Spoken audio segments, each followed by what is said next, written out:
ასევე ძალიან მნიშვნელოვანი იყო ის, რაც მამამისმა ასწავლა ახალგაზრდა სტივს, სამუშაო ეთიკის თვალსაზრისით.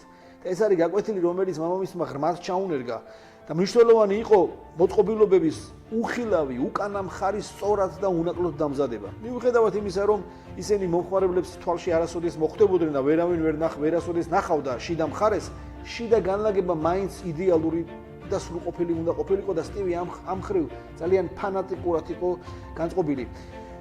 იცით, ეხლა რასაც ვსაუბრობ ამის ხაზგასასმელად, ერთ მაგალითს მოვყვები და უცბად გახდება ნათელი თუ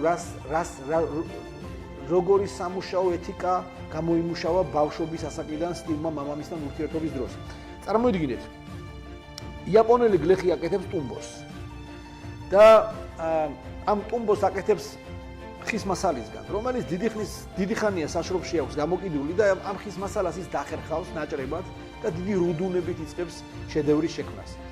და პროცესში არც ერთ ლურსმანს არ იხმარს. ყველა საჭირო მომენტისთვის იცის, როგორ მოამზადოს ხის მარყუჟები, საკეტები, ტუმბოს კუთხე რომ შეკრას. მერე იღებს სატეხს და ამ ლამაზი ორნამენტებით ამდიდრებს აი ამ თავის ლამაზ ტუმბოს, ხო? შეხედავ და მიხვდები. ცალსახაა, რომ ის შედევრს ქმნის. და მიუხედავად იმისა, რომ მან იცის, რომ ეს ტუმბო მუდამ კედელთან იქნება მიდგმული, ტუმბოს უკანა მხარეს არავითარ შემთხვევაში არ დაფარავს იაფფასიანი ფანერით.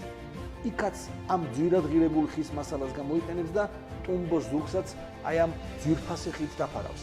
და იცით რატომ?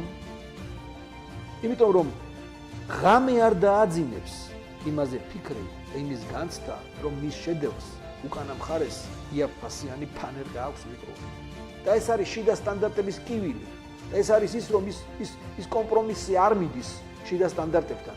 და მისი თამასა ძალიან მაღალ დონეზეა და ის არ არის იაფი და ეს შესანიშნავია და აი ამგვარ ქცევას აჩვევდა სტივს მამამისი ბავშვობის ასაკიდან. თუ გინდა სტივ ჯობსის შესახებ მეტი გაიგო, მოусმინე ჩემს პოდკასტს. რა ვისწავლე სტივ ჯობსისგან, უოლტერ აიზექსონის წიგნიდან სტივ ჯობსი. უსმინეთ ჯაბას პოდკასტს.